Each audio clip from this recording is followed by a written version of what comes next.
Alright, so now we're in section 2.2. That means we're going to study limits. Now most functions we deal with are called continuous functions. And what that means graphically is that I can draw a picture of the function, the graph of the function, without picking up my pencil, marker, pen, whatever.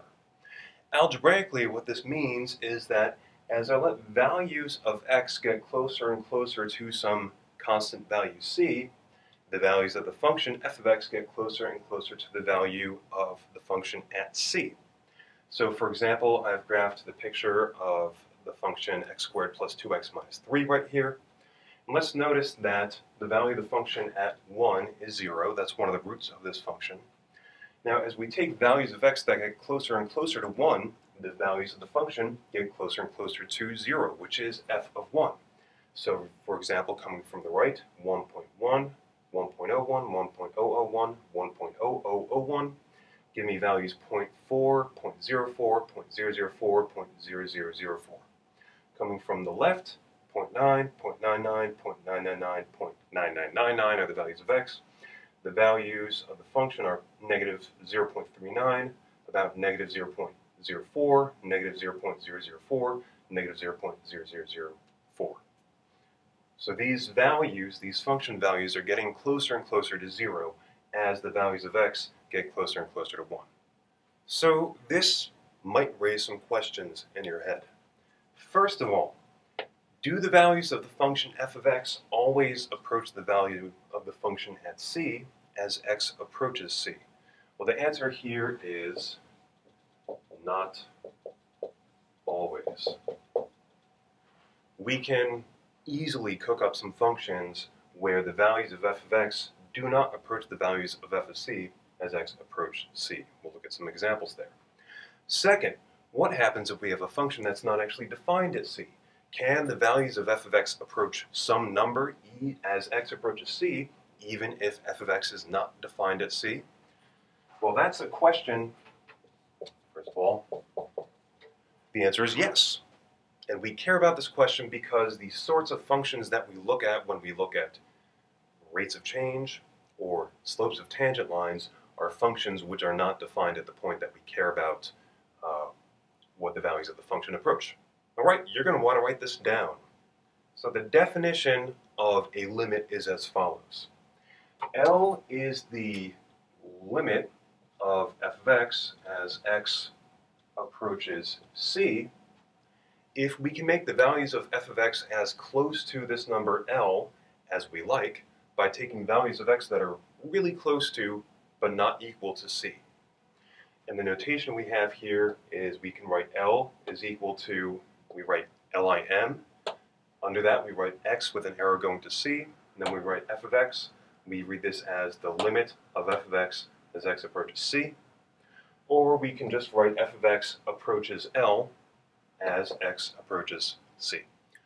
Okay, so graphically what a limit means is that the points on the graph look like they approach some point in the plane as the x values get closer and closer to this value c, and the limit is the y-coordinate of the point that it looks like the graph is approaching.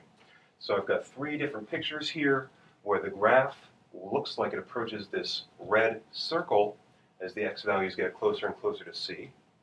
And the y-coordinate of this red circle I'm calling L in each of these three instances. Now there are three different possibilities for what happens. First of all, it might happen that the graph approaches a point that's actually on the graph. That means that the limit is actually equal to the value of the function at c. There, the point we're approaching and the point that's actually on the graph are the same. Over here, this blue dot is supposed to represent what the function is equal to at c. We might define a function for whatever reason that does not have the value of the function at c where we expect it to be. It's not here, it's up here for some reason. But that means when we look at this in terms of limits, as the values of x approach c, the graph looks like it's approaching this red circle here. So the limit is L, but it's not equal to the value of the function at c, because that's up here. Finally, the function might not even be defined at c. So for example, in this picture, f of c does not exist. That's represented by just having an open circle above c and no closed circle. Well, this graph still looks like it's approaching some point as we approach C, and the y-coordinate of that point is L. Okay, so let's do an example. Let's estimate the limit as x approaches 1 of x squared minus 1 over x minus 1. Note that this is undefined at the value that we're approaching. It's undefined at x equal to 1. So what I've done here is I've drawn a table of x values, and I'm seeing what the values of this expression approach as these x values approach 1. The definition of limit says we're looking at values that are close to but not equal to 1. We should therefore look at values that are close to 1, not equal to 1, but are coming from both sides. So coming from the right, numbers bigger than 1, I have 1.1, 1.01, 1.001. When I plug those into the expression, I get 2.1, 2.01, and 2.001. Looks like those values are approaching 2. From the left, numbers that are smaller than 1, I take 0.9, 0.99, 0.999. I plug those into the expression and I get 1.9, 1.99, 1.999. So those values are approaching 2 also, is what it looks like. So this suggests to us that the limit is equal to 2. Graphically, this is what the function looks like. This is what x squared minus 1 over x minus 1 looks like. And it looks like the values approach 2 as x approaches 1. Alright, now it's your turn. So the first question for this series of videos, please estimate the limit as x approaches 1 of 1 over x minus 1 over x minus 1 by evaluating the expression at values of x that are getting closer and closer to 1. So I've suggested 1.1, 1.01, 1.001, 0.9, 0.99, and 0.999. But if you'd like to, you can take your values, different values, and values that are getting even closer and closer to 1 than what I have up here. Let's estimate the limit as x goes to 0 of sine of x over x. It could be informative for you to graph out sine of x over x using some sort of graphing utility. Okay, I'd like us to note something. If we just plug 0 into this expression, we get sine of 0 over 0, 0 over 0. Go back to the previous two examples. If we were to just plug in the value that we're approaching in the limit into the expression, we would get 0 over 0. This is typically the problem that we're trying to overcome when evaluating limits in calculus, is getting away from evaluating 0 over 0. In a sense, it feels like there should be a factor that cancels out. A lot of the time we'll be able to do that, but when we do something like sine of x over x, it doesn't really make sense to factor out an x from sine of x. So we'll develop machinery to deal with that. Anyways, so I'm taking values of x that get closer and closer to 0, 0.1, 0.01, 0.001, and negative 0.1, negative 0.01, and negative 0.001. And when I plug those into the expression, I get 0.99833, blah, blah, blah, 0.99998, blah, blah, blah, and then some number that begins with 5 nines after the decimal point. I get the same exact values coming from the left-hand side. So these values look like they are approaching, as x goes to 0, 1. So that's our estimate here. Okay, so I'd like to note, and this is really, really important, plugging in values is not a guaranteed way of computing limits. Generally, it's really not a good way. It's a fine way of coming up with a guess or an estimate, but it's not a good way of computing them exactly. For example, let's estimate the limit as x approaches 0 of sine of pi over x. Well, I've been suggesting that we take values that are getting closer and closer to the number, such as plus or minus 0.1, plus or minus 0.01, plus or minus 0.001, etc.